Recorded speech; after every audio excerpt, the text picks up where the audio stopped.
The war between the Zarth Dominion and humanity had lasted only 6 months, but to the aliens it felt much longer. They had crushed dozens of worlds across the galaxy with ease, but humans were different. Small in number, fragile in body, yet somehow impossible to break. Captain Ethan Cole of the Terran fleet had been part of a small scouting mission near the border of Zarth space. His ship, the Horizon, was caught in an ambush. When his crew was killed or captured, Ethan ordered the remaining escape pods to launch while he stayed behind to overload the ship's reactor. He was found half dead, floating among debris, his uniform torn, his eyes still open, burning with defiance. When the Zarth soldiers dragged him into the royal fortress, the guards expected him to crawl. Instead, he walked. His steps were slow but firm.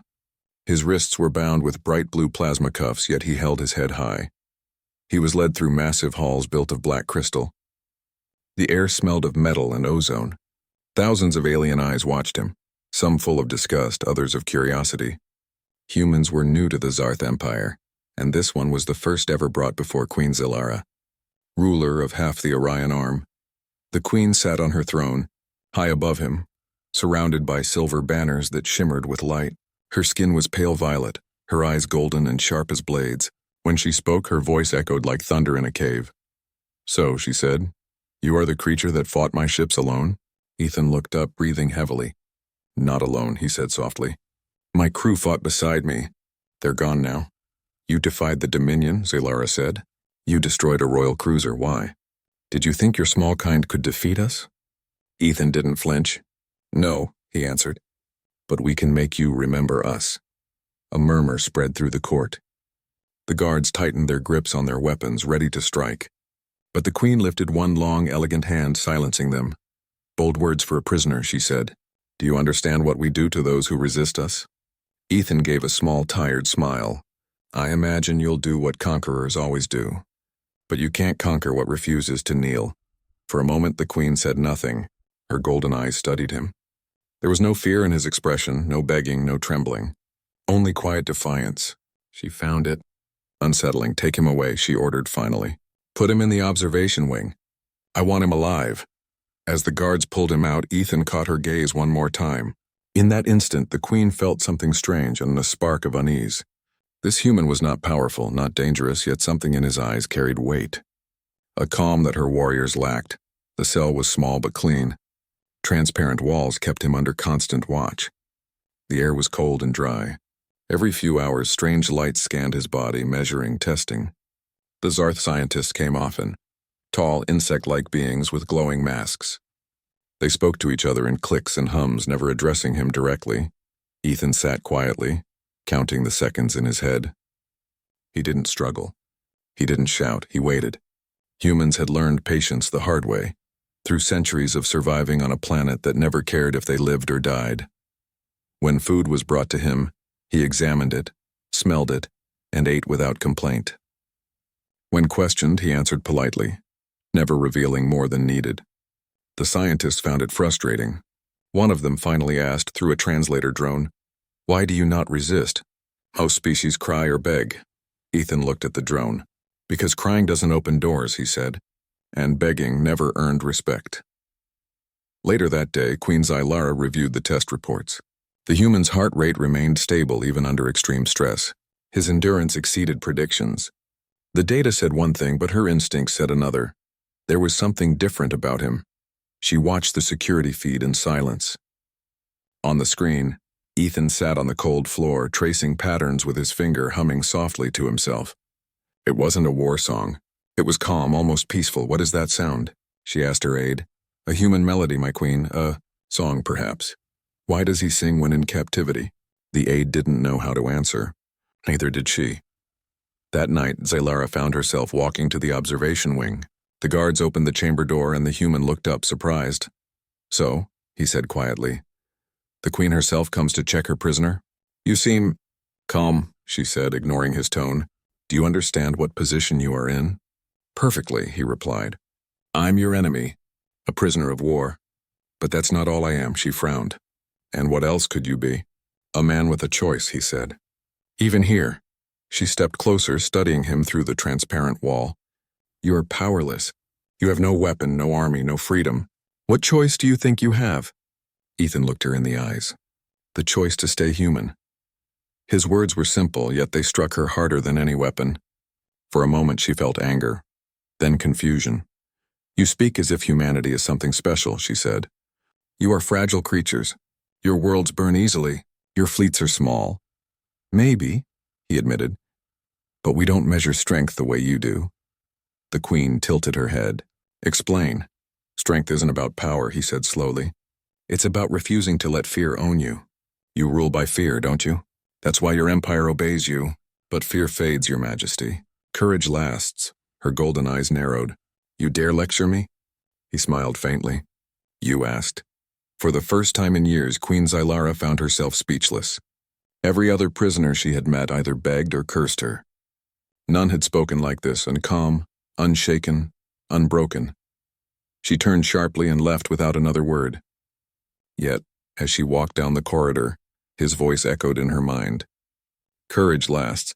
In the following days, she couldn't stop thinking about the human. Reports came in from her fleets, more battles against the Terrans. The humans were losing, yet they fought harder than expected. Entire ships stayed behind to cover retreating allies. Civilians refused to surrender cities even when hopelessly outnumbered. Why? She asked herself one night. Why do they fight so hard when they must know they cannot win? Ethan's words seemed to whisper in her thoughts. Because freedom means something to us. She realized then that this human was not an anomaly. He was a reflection of his entire species. They didn't fight for conquest or power. They fought because they chose to, because surrender was worse than death.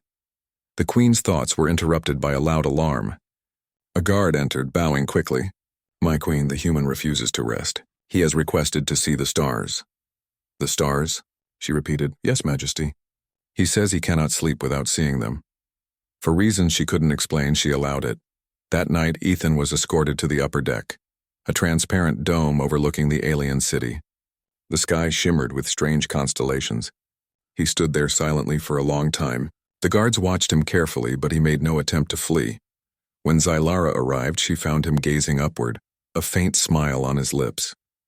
They're different from home, he said softly, but still beautiful. You miss your world? She asked. Every day, he admitted, but I don't hate yours. You built something powerful here. You could do so much good with it. The Queen crossed her arms. You think I rule wrongly? I think you rule with fear, he said simply. And fear breaks people. She studied him, this fragile being standing under alien skies, surrounded by guards, unarmed yet somehow free. Tell me, human, she said after a moment, why didn't you try to escape? You've had chances, he smiled faintly, because running away isn't freedom either. There was silence between them. The wind outside carried the hum of the city. Queen Zylara turned to leave, but before she did, she spoke softly, almost as if to herself. You are strange. Captain Cole, and you, he said, are more human than you think. That night, Queen Zylara sat in her chamber staring at the stars. For the first time in her reign, she felt uncertain, not about her power, but about her purpose. A human prisoner had made her question everything she believed. Days turned into weeks, but Captain Ethan Cole's calmness never faded. The Zarth scientists had expected him to break within hours. Instead, the human became a mystery, a living puzzle that refused to fit their understanding of life. Every morning, he was taken from his cell to the research wing, a bright, cold place filled with strange machines that hummed like trapped thunder. The air smelled of metal and chemical dust. The scientists moved around him silently, their long fingers touching holographic controls as they began new rounds of testing. Subject 47H, one of them announced through a translator drone. Begin endurance trial. They exposed him to intense heat that could melt alien steel. They placed him in freezing chambers where the air turned white. They tested his heart rate, pain tolerance, and mental stability. Each time, Ethan endured it quietly. He didn't scream. He didn't curse. Sometimes he even smiled. When one scientist asked how he could remain so calm, Ethan shrugged. I grew up in deserts, he said. And winters. Earth throws harder tests than this. They couldn't understand his humor. To them, endurance was not courage. It was madness. Queen Zylara watched the recordings from her throne room every evening. She studied his expressions carefully, His stillness under pressure, his polite tone even toward his captors. She had seen many warriors in her life, but none like him. Her soldiers fought for glory. Her commanders fought for fear of failure. This human fought for something invisible, something she could not name. That night she called for her chief scientist, Dr. Zalex. "What have you learned from him?" she asked. The tall alien bent his head. "He is confusing, my queen. His species has no special strength, no enhanced biology. Yet he survives conditions that should kill him. Pain tolerance off the scale. Mental stability abnormal. Abnormal how? He jokes during pain tests," Zalex said slowly. "He talks to the machines. He tries to comfort us and comfort you." "Yes, Majesty." When one of my assistants burned his hand during an experiment, the human said, "Accidents happen. You okay, friend?" He spoke as if he cared. The queen sat back in silence. Her empire was built on fear. No prisoner had ever shown kindness to a scientist torturing them. The next day, Queen Zylara visited the research wing herself. The scientist bowed as she entered. Her golden eyes focused on Ethan, who stood inside a containment field surrounded by bright blue light. "Majesty," said Zalex, "we are measuring his reaction to sleep deprivation." Ethan looked up and smiled faintly. "Didn't know I was such a celebrity." The queen stepped closer. "Do you understand who you are speaking to?" "I do," Ethan said. "The queen of the Zarth Dominion, the one who could order my death with a word. And yet you smile. Should I cry?" "Most would," she said. "I'm not most," he replied. There was no pride in his voice, only simple truth. That somehow made his words hit harder. The queen tilted her head. "Why do you endure this?" He looked her straight in the eyes. "Because every moment I live is another moment you fail to break me." The scientist froze. The room fell silent. Zylara's eyes narrowed, but there was no anger. Instead, there was curiosity, maybe even a touch of admiration. "End the test," she ordered. The machines powered down. The field vanished. Ethan sank to his knees, exhausted but still breathing steadily. "Return him to his cell," she said quietly. Then, as he was led away, she added, "And feed him well." In his cell, Ethan was given warm food and clean water for the first time since his capture. The guards didn't speak, but their movements were less rough now, almost cautious. He could feel something changing. Not in him, but in them. That night he dreamed of home, of Earth, of the ocean winds and the sunlight on metal ships. When he woke, he found something strange outside his cell. A small white crystal flower. Zarth soldiers didn't leave gifts. He picked it up gently. Someone had placed it there in silence. Meanwhile, Queen Zylara's thoughts were in turmoil. She had ruled for 30 years, commanded 1,000 worlds, and never once questioned her right to rule. But now, a single human, one prisoner, made her wonder what kind of empire she had built. She met with her High Council that evening. "Majesty," said General Krith, a huge reptilian alien in dark armor, "we must dispose of the human. His presence is corrupting." The guards whisper of his courage. "It spreads like infection." The queen stared at him. "Corruption? Or inspiration?" The general frowned. "He makes your soldiers doubt themselves." "That is dangerous." Zylara rose slowly from her seat. "Perhaps they should doubt. Fear makes them obedient, not loyal. Perhaps courage is the better infection." The room fell silent. Her counselors exchanged uneasy glances. No one dared to challenge her openly, but unease grew in the air like smoke. Later that night, she returned to Ethan's cell once more. He was awake, sitting cross-legged on the floor, staring at the crystal flower. "Who gave you that?" she asked. He smiled faintly. "Does it matter?" "It does. It means someone disobeyed me. Or maybe someone just remembered they still have a heart." She stared at him. "You speak of compassion as if it were a strength." "My empire survives because we do not waste time on feelings." Ethan met her gaze calmly. "Empires that fear kindness don't survive forever. Kindness makes you weak. Kindness makes you human," he said softly. For the first time, the queen looked away. That word human stung her, though she didn't know why. "Why do you speak as if your way is better?" she asked sharply. "I don't," he said. "I just know it works for us. We care about each other. Even when it hurts, pain is weakness." "No," he said. "Pain means you're alive. And if you're alive, you still have a chance to do something good." She turned to leave, but paused. "Why would you help those who hurt you?" He gave a small smile. Because someone has to start the cycle of mercy. It's easier to hate, harder to understand. Her footsteps slowed. For a long moment she stood in the doorway silent. Then she left, but that night she couldn't sleep. His words echoed in her mind. It's easier to hate, harder to understand. The following week, the Queen ordered a new kind of test, not one of pain, but of isolation.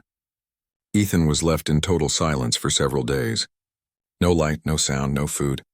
The goal was to study mental breakdown.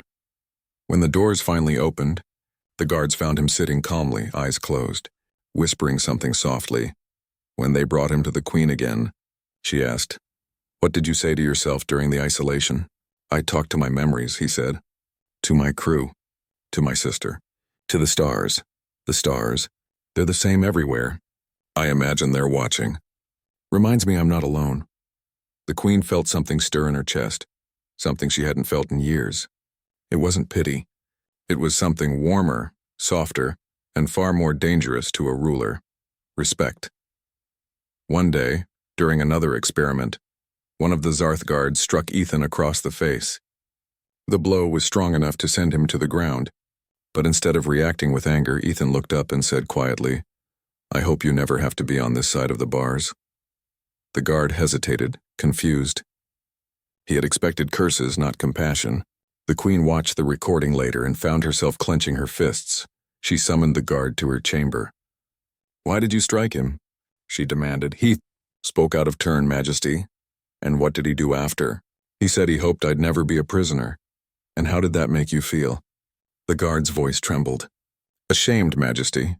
The Queen dismissed him, then sat alone, thinking. In all her years, she had never seen mercy used as a weapon. Yet this human wielded it like a sword sharper than any blade.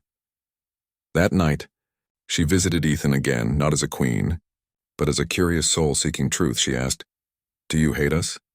He looked at her and shook his head. "No, you should," she said. "We killed your people, destroyed your ships. Hate won't bring them back," he replied. "If I hate you, I become like you, and that's not who I want to be." Zylara stared at him for a long time. "You confuse me, human. You have every reason to despise me, yet you speak gently." "I'm not gentle," he said. "I just understand pain. You don't fix it by adding more." She leaned closer to the barrier. "And what would you do if you were me?" Ethan's voice was quiet but firm. "I'd start listening." The words hung in the air between them like fragile glass. For once the Queen didn't have a reply. She only stood there watching this frail, bruised human who somehow seemed stronger than anyone she had ever met. When she finally returned to her throne, her advisor found her staring at the floor, lost in thought. "Majesty," he said carefully, "what troubles you?" She whispered, "A human, a prisoner, and yet, I think he may be the freest being in this entire palace." The palace of the Zarth Dominion was never silent. Machines hummed in the walls, guards marched in perfect rhythm, and endless voices filled the marble halls. But for Queen Zylara, everything felt strangely quiet now. Ever since her encounters with the human prisoner, Captain Ethan Cole, her mind had become a battlefield of its own. He had said too many strange things about freedom, kindness, and courage, words that didn't belong in her world of obedience and fear. She sat alone on her throne, staring at the royal insignia carved above her, the crest of conquest, surrounded by flames. For the first time, she wondered if those flames burned too brightly, or burned everything they touched. The council meeting began as usual, filled with the same arrogant voices. "Majesty," said General Krith, the massive reptilian warrior, "the human fleet resists our expansion. They fight even when victory is impossible. Their colonies refuse surrender. We must increase pressure." Another counselor hissed, "Destroy their planets if needed. Fear keeps order." Zylara listened quietly, but her golden eyes drifted to the hollow screen showing human battle footage. She saw a Terran frigate, small and burning, still shielding its allies with its body until it exploded. "They protect each other," she whispered. "Majesty." She straightened. "You said they fight without hope of victory?" "Yes," Krith said proudly. "They are foolish, or brave," she murmured. The generals exchanged uneasy looks. One of them, bold enough to speak, said, "Bravery is a word for fools who die early." The Queen's eyes flashed. "Then perhaps I rule a galaxy of fools," she said coldly. Because the Zarth Empire dies a little every day, it forgets honor. Silence followed. None dared to reply. But she saw the fear in their faces, not fear of enemies, but fear of change. Later, in the quiet of her private chamber, Queen Zylara replayed the conversation with Ethan in her mind. Empires that fear kindness don't survive forever. His words echoed like a ghost in her thoughts. For decades, she had ruled through terror, believing it was strength. But now she wondered, was strength really about domination? Or was it about something deeper, something she had never learned? She found herself walking again to the observation wing, toward the cell that held the man who had shaken her certainty. When she entered, Ethan was standing near the transparent wall, staring at the night sky of the alien world. The stars reflected faintly in his eyes. "Majesty," he said softly. "Couldn't sleep again?" She frowned slightly.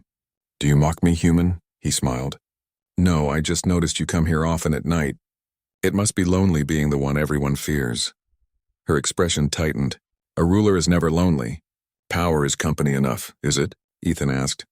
"Then why do you keep visiting your prisoner?" She hesitated. His tone wasn't insulting, it was gentle, curious. "I want to understand," she said finally.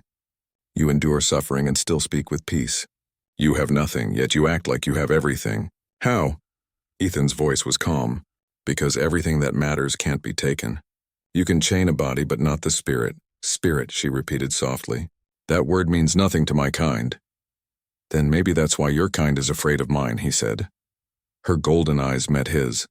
There was no challenge in them, only quiet truth. For a long time, neither spoke. Finally, the Queen asked, "Do you hate me?" Ethan shook his head. "No, you should, maybe. But hate's a heavy thing to carry. I have better things to hold on to." "What things?" "Hope," he said simply. The word struck her like lightning, small but powerful. The next day, a group of guards entered the council chamber while the Queen was meeting her advisors. "They dragged a half-beaten scientist to her feet, Majesty," shouted General Krith. "This one has confessed to aiding the prisoner, leaving him a flower." The scientist trembled. "I only wanted to show him we were not monsters, Your Grace." Krith raised his weapon. "Mercy is treason." "Stop," said the Queen. Everyone froze. Zylara rose slowly. Her cloak shimmered with gold light as she stepped closer to the terrified scientist. "You disobeyed my order," she said quietly. "Do you know the penalty for that?" "Yes," the scientist whispered. "Death." The Queen looked into his fearful eyes and thought of Ethan's calm ones. "Then your punishment," she said finally, "is to keep living. Serve me, not with fear, but with truth." The council gasped. The general stepped forward. "Majesty, this is weakness." "No," she said firmly. "This is strength. If our empire cannot afford mercy, then we are already weak." Krith glared. "You are changing, Majesty. The human infects you." Her voice turned cold. "Perhaps it is time something did." That night, she returned to the prisoner again.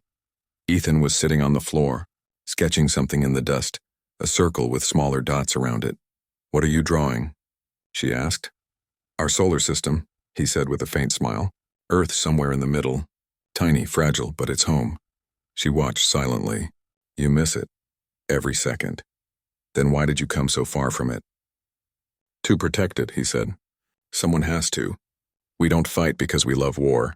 We fight because we love peace enough to defend it." The Queen sat down slowly, her long cloak flowing like water. "Peace," she said quietly. "I don't remember the last time I felt it." Ethan looked at her, his eyes kind. "Maybe it starts with one person deciding not to hurt another." She gave a small, sad smile. "If only it were that simple." "It is," he said. "Simple doesn't mean easy." His words left a strange warmth in her chest. For the first time, she saw not a prisoner, but a mirror reflecting everything her empire had lost. Days passed and whispers began spreading across the palace. Guards spoke quietly about how the Queen visited the human often. Some called it madness, others called it weakness. One night, as Zylara left the prisoner's chamber, she overheard two guards whispering. "The Queen is falling under his spell," one said. "A mere human. How can she—" The Queen's gaze froze them mid-sentence. "Finish that thought," she said sharply. They bowed in fear. "Forgive us, Majesty." She turned away, but her heart was troubled. Ethan's words had changed her, and now that change was becoming visible. Too visible. One afternoon, General Krith stormed into the throne room unannounced. "Majesty," he said darkly, "this must end. The human has poisoned your judgment. You hesitate in war. You question our rule. You even spared a traitor." The Queen rose slowly. "Careful, General. You tread close to treason." "Treason?" Krith roared. "No. Treason is letting a slave species twist your mind. That creature sits in a cell while our soldiers die fighting his kind." The Queen's voice was quiet but deadly. "Enough." But Krith continued, slamming his claws against the throne's steps. "If you will not act, then perhaps you are no longer fit to rule." Gasps filled the room. In one swift motion, Queen Xylara drew her energy blade and placed it against his throat. "You forget yourself," she said coldly. "I could end you now," Krith sneered. "Then do it. But it will not stop the truth. The human makes you weak." Her hand trembled slightly. For a brief moment she saw Ethan's face, and calm, patient, and his words echoed again. "You can chain a body, but not the spirit." She deactivated the blade and stepped back. "No, General. He makes me strong. Strong enough not to kill you out of anger." She turned to the guards. "Remove him from my sight." Krith was dragged away, eyes burning with hate. That evening, the Queen went to Ethan's cell once more. He noticed the exhaustion in her eyes. "You look like you've fought a war," he said quietly. "I have," she replied. "But not with armies." She told him everything. The council, the rebellion of thoughts inside her, the fear that she was losing control of her empire. "What do I do?" she asked suddenly, almost to herself. "If I change too fast, my people will rebel. If I change nothing, my people will rot." Ethan's expression softened. "Then change one thing at a time. You don't rebuild an empire overnight. You start by choosing what kind of ruler you want to be." She looked at him curiously. "And what kind should I be?" "One that your people follow not because they fear you," he said, "but because they believe in you." She turned away, silent. After a while she asked, "Do you believe in me, Captain Cole?" He smiled faintly. "You're starting to." That simple answer made her chest tighten. She didn't understand why, but she didn't want to. Later that night, a violent sound shook the palace, an explosion somewhere deep below. Alarms echoed through the halls. The lights flickered red. Xylara rushed to the command deck. A report flashed on screen. "Rebellion detected. Inner Guard Division compromised." Her blood ran cold. Krith's faction had begun a coup. Her eyes widened as another message appeared. "Target identified. Human prisoner." "Terminate immediately." "No," she shouted. "Seal the detention wing." She ran from the command deck, cloak flying behind her, heart pounding. For the first time in her life, the mighty queen of the Zarth Dominion was not thinking like a ruler.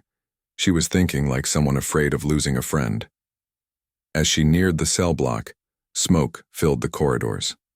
The sounds of plasma fire echoed ahead. Guards shouted, metal shattered, alarms screamed. When she finally reached the cell, the door was broken open, and Ethan stood there holding a fallen guard's weapon, protecting two wounded alien attendants. He turned as she appeared. "Guess your empire's not as united as it looks." "Why didn't you escape?" she demanded. He smiled tiredly. "Because someone needed protecting." The corridors of the Zarth Dominion's palace burned with chaos. Alarms screamed, doors burst open, and the clang of weapons filled the air. A faction of the Queen's own generals had risen in rebellion, demanding the immediate execution of the human prisoner, Captain Ethan Cole.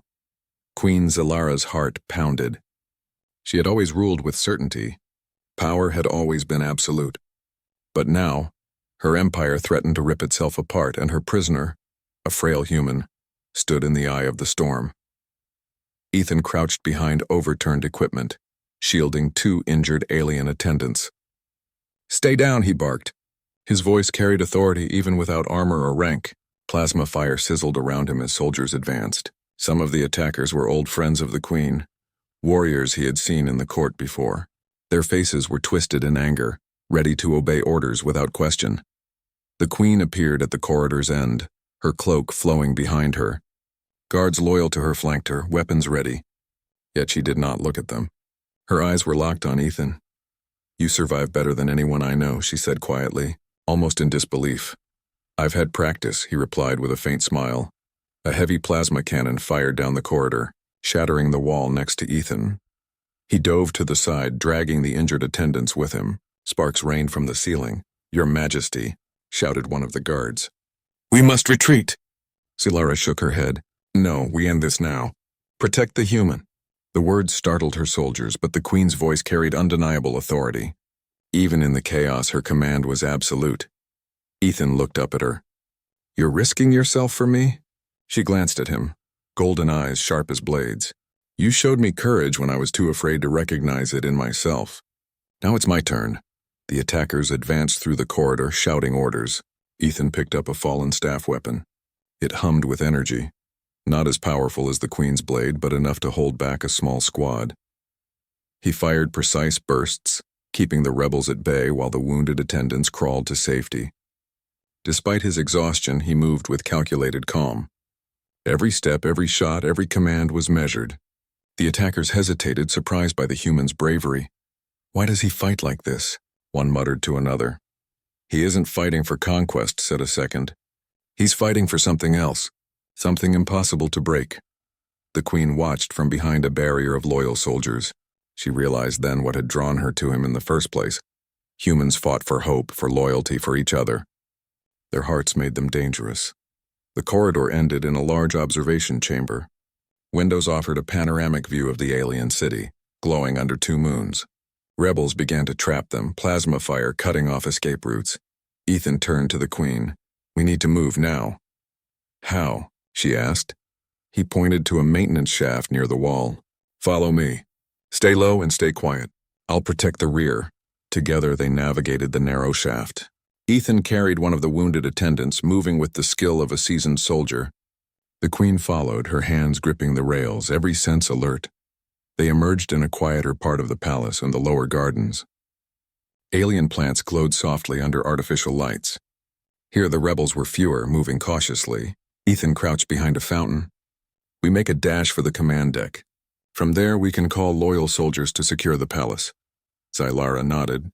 "Lead the way." As they ran through the gardens, a group of rebels spotted them. Plasma weapons fired. Ethan deflected shots with the energy staff, throwing himself in front of the Queen to shield her. "You always do this," she said, slightly breathless. "You put yourself in danger for others." "Someone has to," he replied. "You've shown mercy to me. Now I repay it." The Queen felt a strange warmth at his words. She had ruled empires, commanded fleets, and crushed worlds, but here, she was learning what loyalty truly meant. Not obedience, not fear. Loyalty born of respect and courage. The command deck was a fortress of screens and controls. Loyal guards had already secured the doors. The Queen and Ethan entered, quickly issuing orders to block intruders. "Seal all exits," Zilara commanded, "and locate the rebels' leaders. No one leaves alive without surrendering." Ethan approached the main console. "We need to coordinate with outer security. The rebellion may be larger than we see here." He began tapping controls with precision. The humans' training showed again. Efficiency, calm under pressure, attention to detail. Even the Queen was impressed. The rebels attempted a final assault. A massive warrior, Krith's lieutenant, led the charge with a squad of plasma brutes. Ethan stepped forward alone, blocking the doorway. "You will not harm anyone else," the alien laughed. "And who will stop me, human? You are tiny." Ethan didn't speak. He moved with unexpected agility, dodging attacks, redirecting energy blasts, and disarming the brutes.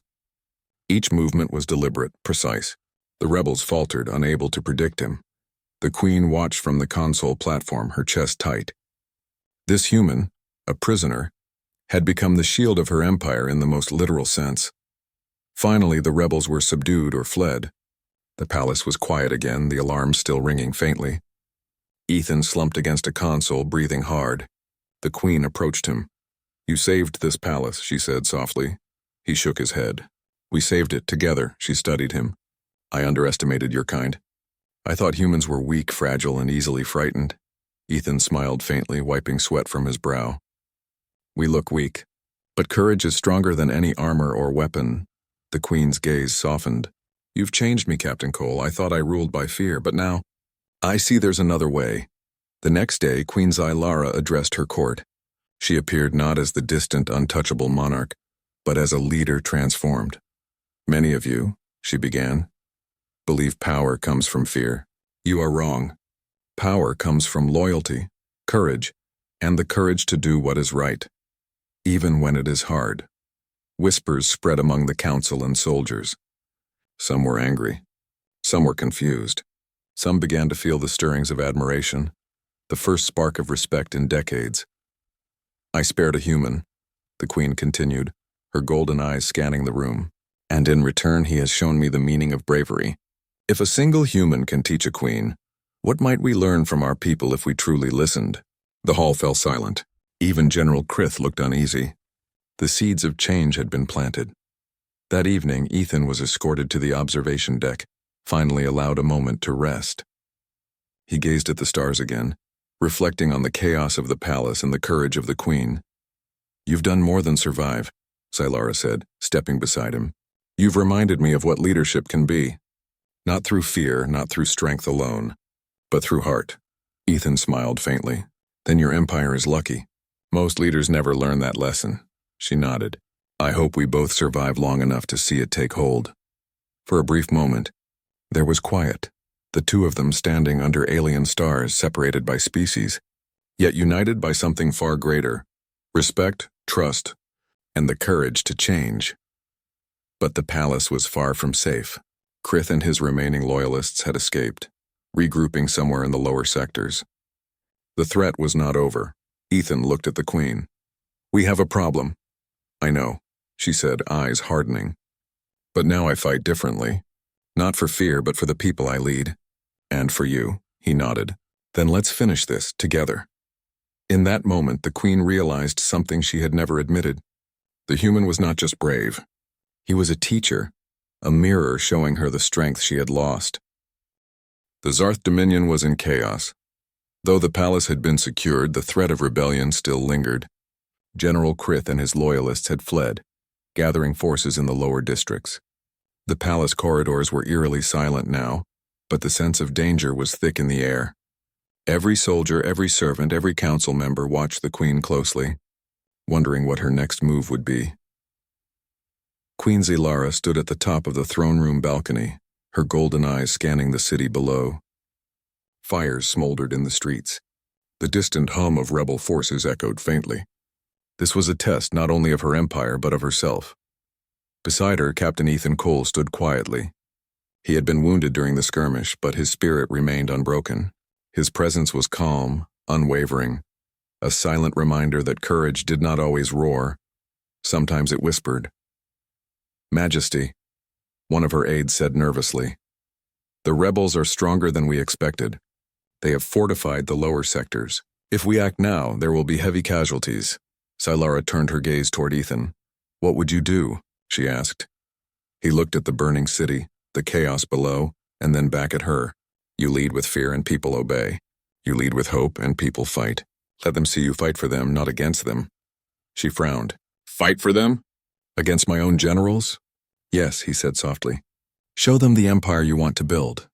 One where people follow because they choose to, not because they must. The Queen studied him, realizing how strange it felt to hear advice from a human, a prisoner, yet feel that it carried undeniable truth. Orders were given. The Queen would not send only soldiers into the streets.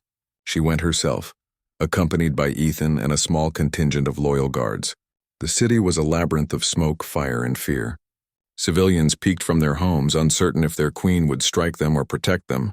Krith's forces emerged, plasma weapons raised, screaming threats. But the Queen stepped forward, blade glowing in the twilight, a symbol of both authority and defiance. Stop, she shouted, her voice echoing across the square. This rebellion ends now, not by force alone, but by choice. The rebels hesitated. They had never heard the Queen speak like this. Usually her words brought terror. Now they carried conviction, courage, and something they could almost trust. Ethan moved beside her.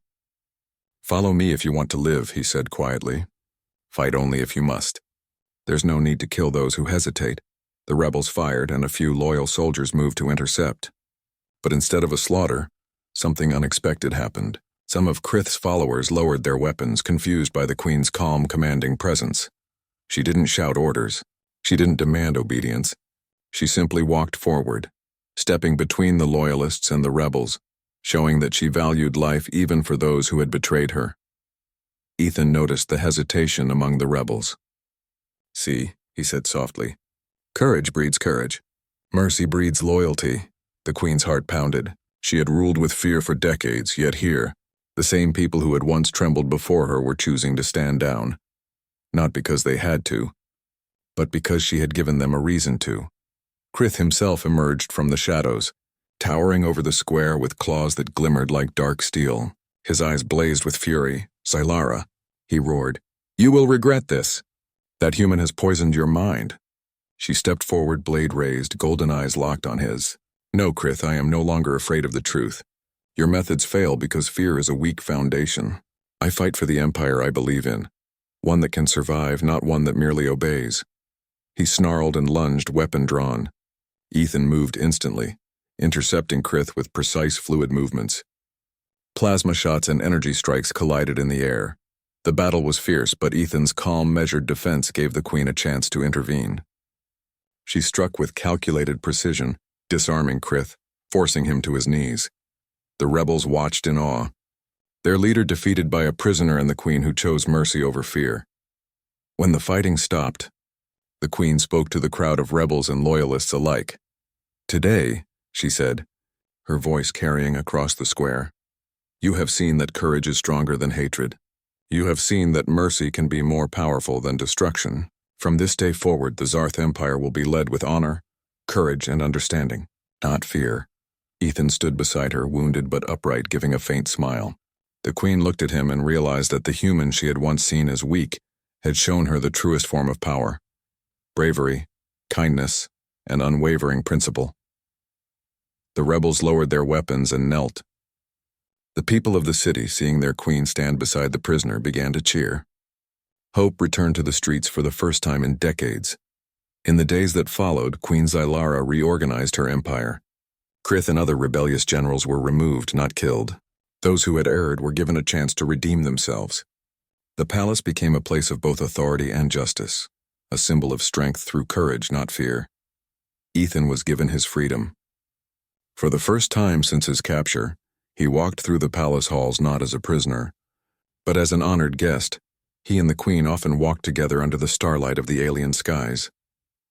"You've changed everything," he said one evening, looking at the city lights below. "I've learned," she said softly, "not from my advisors, not from my generals, but from you, a human prisoner." He smiled faintly. "Then I hope I've earned my place in history." "You already have," she said, golden eyes reflecting the stars. Months passed, and the Zarth Dominion began a new era. The people were no longer ruled by fear, but inspired by courage. The Queen's advisors adapted, learning that loyalty and respect were stronger than obedience and terror. Even the smallest victories of humanity inspired Zarth citizens to reevaluate their own lives, their own strength. Ethan returned to his people, carrying stories of courage and wisdom. Humans were no longer just a conquered species. They had become a symbol, a reminder that even the smallest, weakest creature could ignite change in the heart of the mightiest empire. One evening, as Ethan prepared to leave the palace for good, Queen Zylara met him on the observation deck. "You're leaving?" she asked. "Yes," he said, "but I leave knowing the empire is in your hands, and that it's stronger than it's ever been." She nodded, but her eyes softened. "You taught me something no conquest could. You reminded me that power alone is not enough. Bravery, compassion, and honor, that is what truly shapes history." Ethan gave a small smile. "Then you're ready for the next challenge, Queen Zylara?" She laughed quietly. "I think so, but I'll admit, I never expected to learn that lesson from a human prisoner." He stepped back, looking at the stars. "Humans are full of surprises, and so are leaders," she replied, watching him leave, feeling a strange sense of pride and hope. The galaxy would remember the tale of a human prisoner who refused to break, who endured torture, pain, and fear, and who taught an alien queen that true strength was not domination but courage, compassion, and honor. And the Zarth Dominion, once ruled by fear, began to thrive as a civilization that respected bravery, inspired hope, and valued the heart above all else. Captain Ethan Cole became a legend, not because he destroyed fleets or won wars, but because he reminded the galaxy that humanity's true power lay not in weapons or numbers, but in the courage to be human, even when everything tried to take it away.